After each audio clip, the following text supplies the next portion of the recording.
A Rádio Rio de Janeiro apresenta Memórias de um Suicida. Estudo da obra de Ivone do Amaral Pereira. Viver é a única opção. Valorize a vida. Apresentação Berenice Lima. Olá!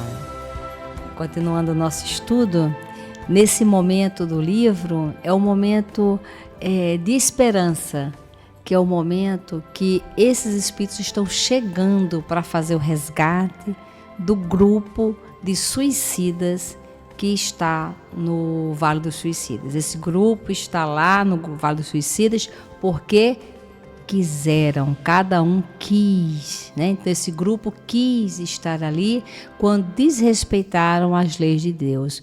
E eles ficaram aquele tempo no Vale dos Suicidas enquanto eles estavam gastando aquele fluido que era para ter gasto na reencarnação.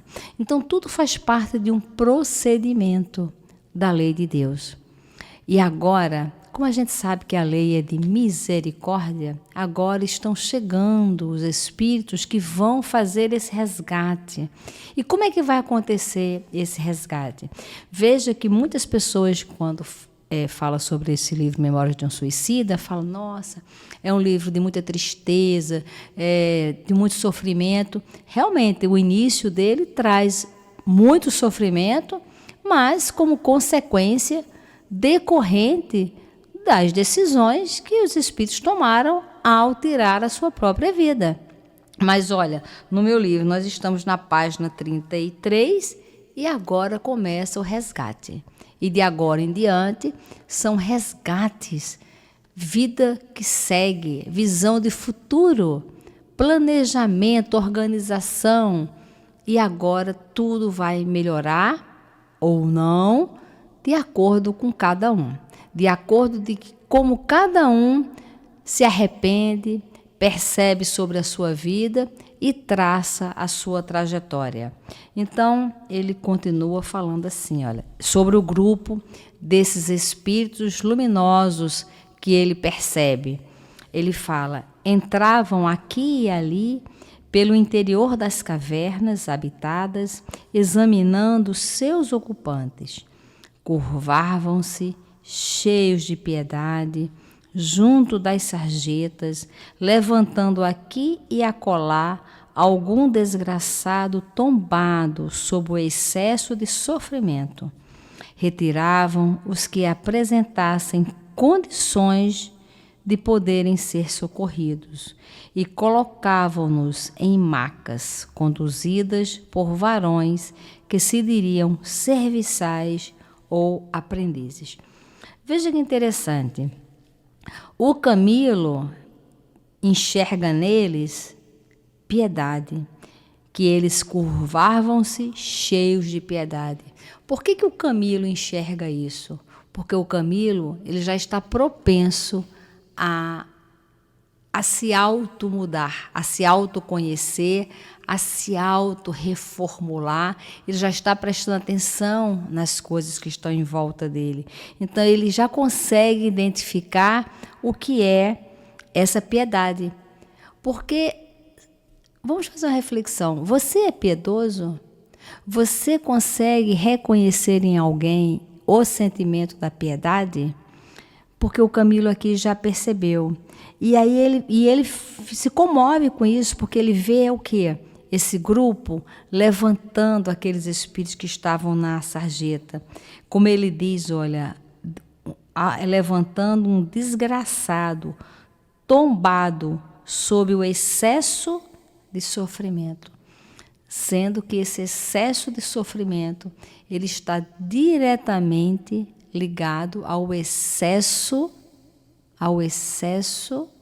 de desrespeito às leis de Deus.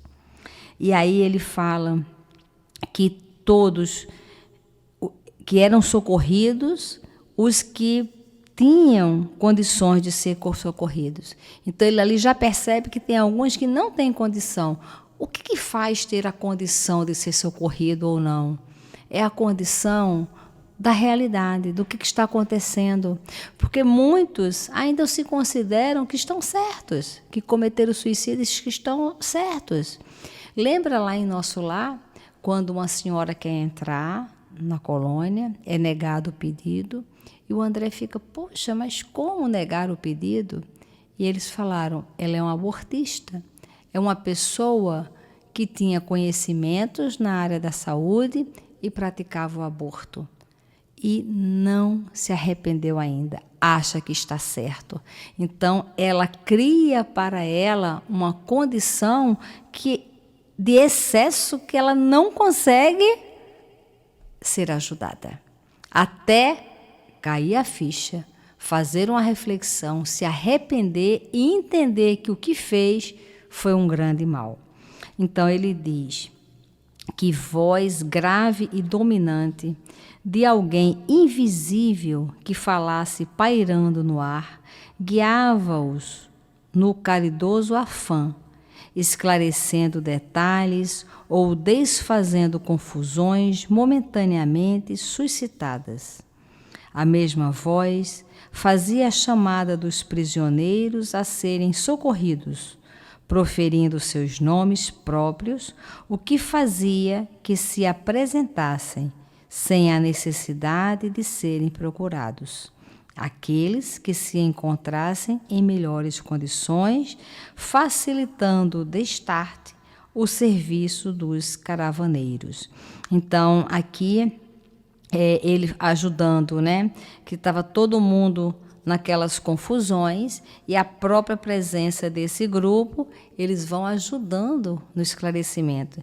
E olha que legal, chamava pelo nome os que seriam socorridos pelo nome.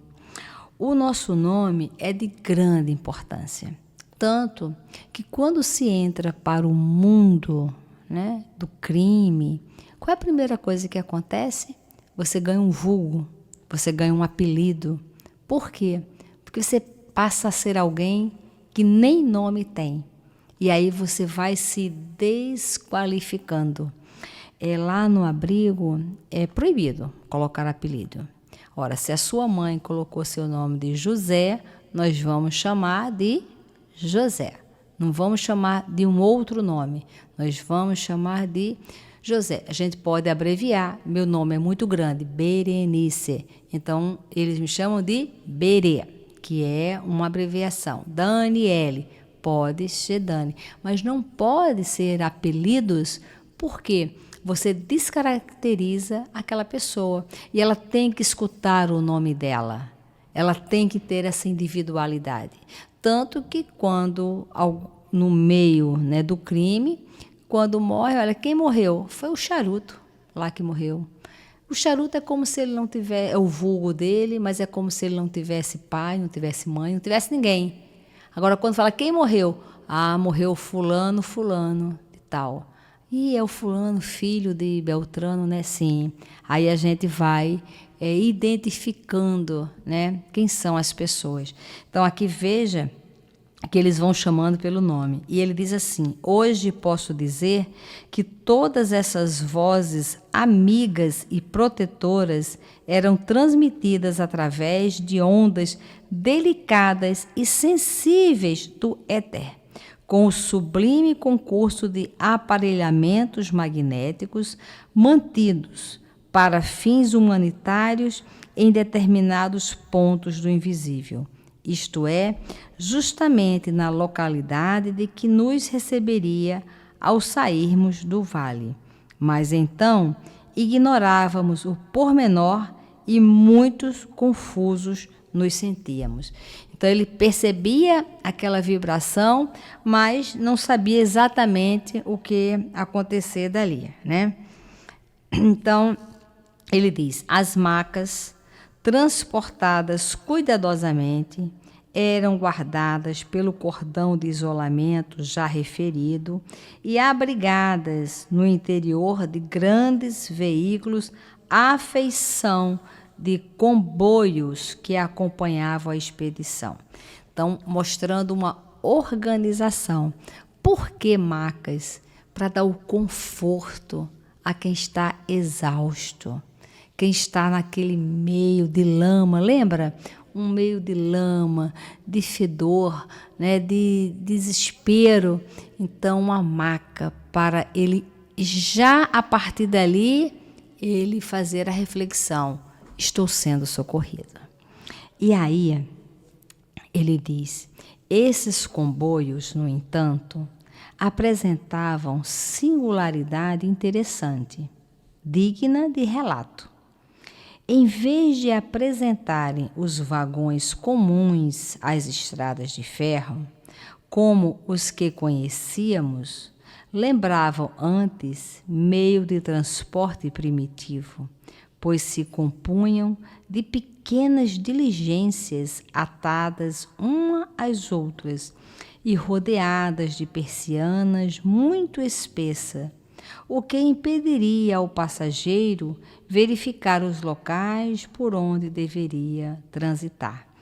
Então, ele já era do tempo do trem.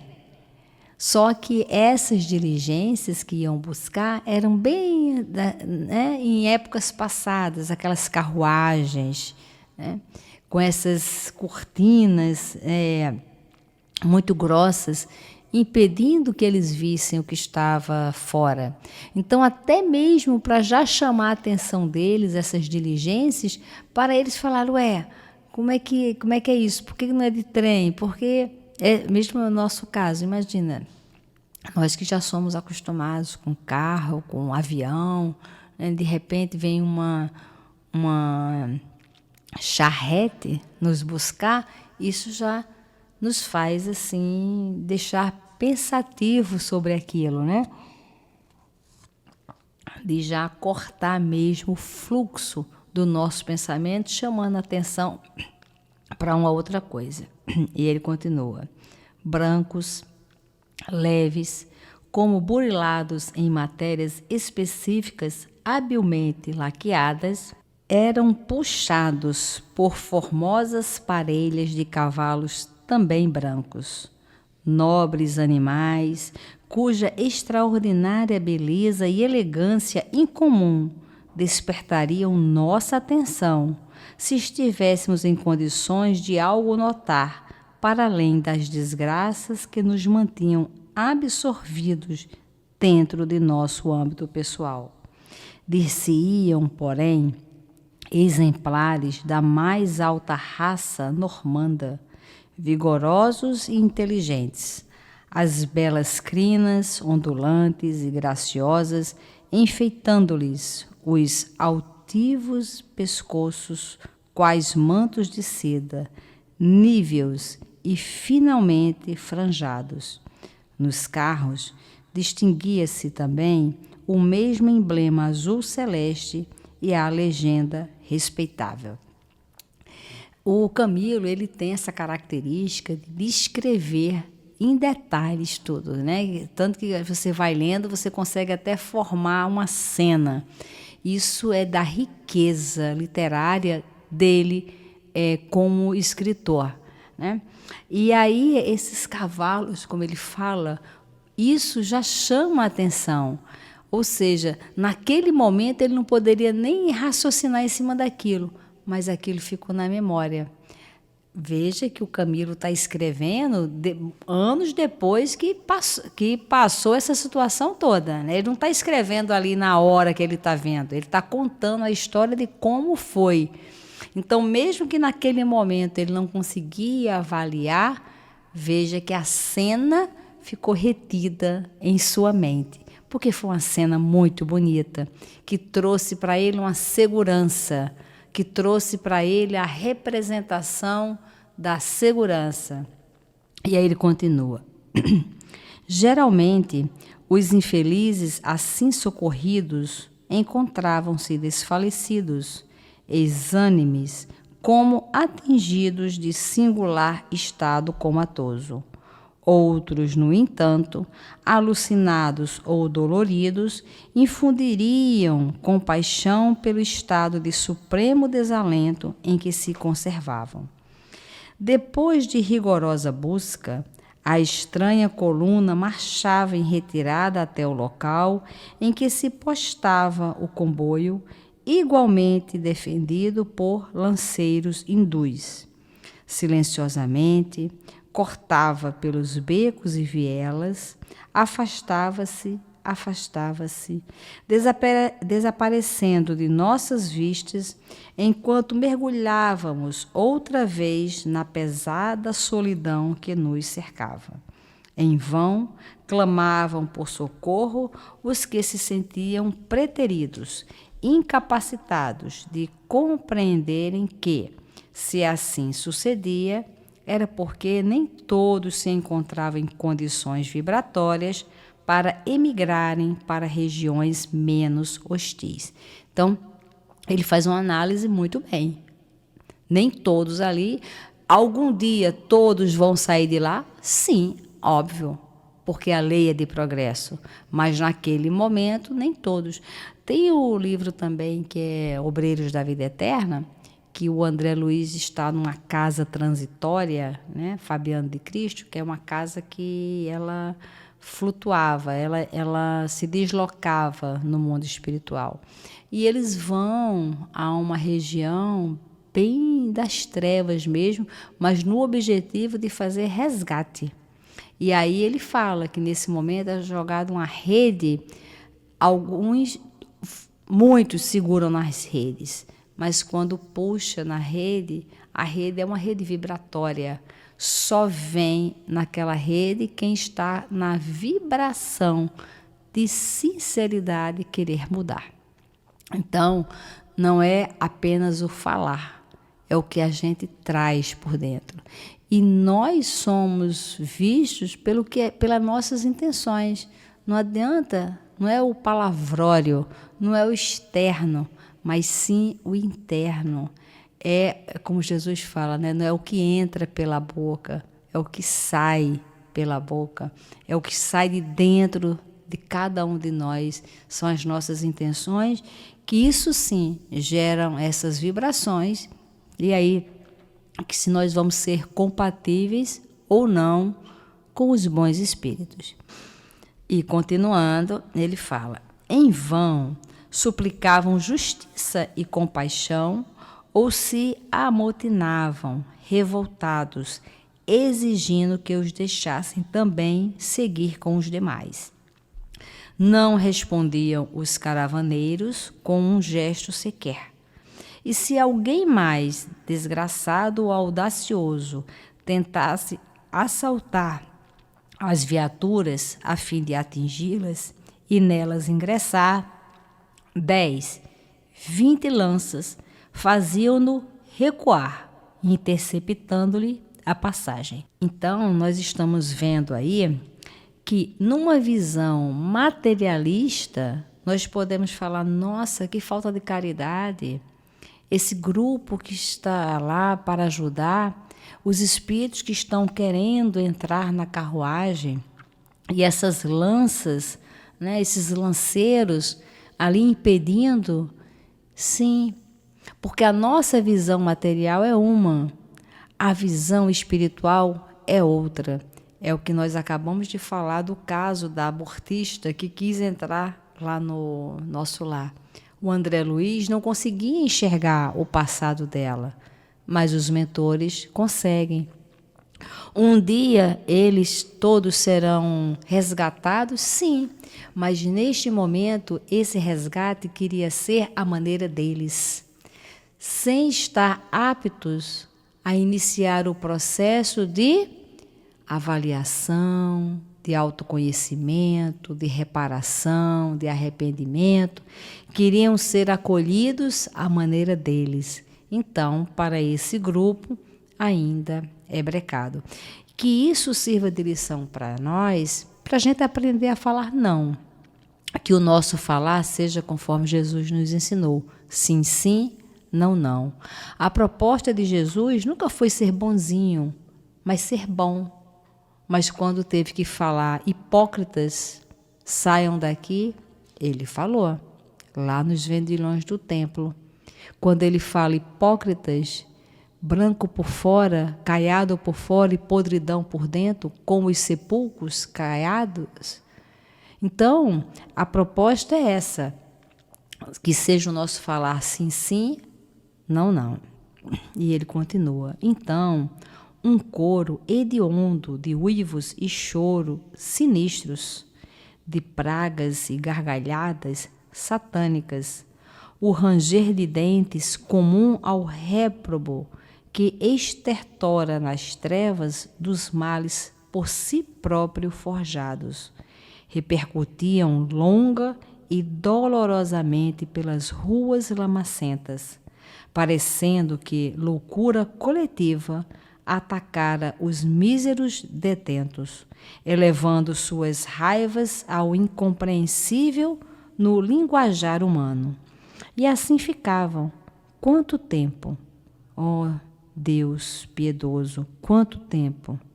Até que suas inimagináveis condições de suicidas, de mortos-vivos, lhes permitissem também a transferência para a localidade menos trágica. Então, nós estaremos sempre de acordo com a nossa casa mental. E aí a gente precisa saber o que eu penso tanto, quais são os meus valores, quais são as minhas ideias, o que eu valorizo, porque veja também que esse grupo, na hora que foi negado para eles voltaram rapidamente ao quê? Às risadas satânicas, à hipocrisia, ou seja, eles estavam fazendo apenas um tipo, né, para enganar e entrar na caravana. Como os lanceiros já são treinados para isso, simplesmente não deixaram. Veja que uma característica interessante aqui, que os lanceiros nada falava, apenas agia. Isso para que a gente também tenha essa postura, a postura de bate-boca, a postura das divergências, dos gritos, porque ninguém convence a ninguém, mas que a gente tenha o quê? Uma postura firme, digna, que a gente saiba quais são os valores e as ideias que nós professamos e que sejamos fiéis a essas ideias. Respeitemos-nos as outras, mas sejamos fiéis sempre. E muita paz. A Rádio Rio de Janeiro apresentou Memórias de um Suicida, estudo da obra de Ivone do Amaral Pereira. Viver é a única opção. Valorize a vida.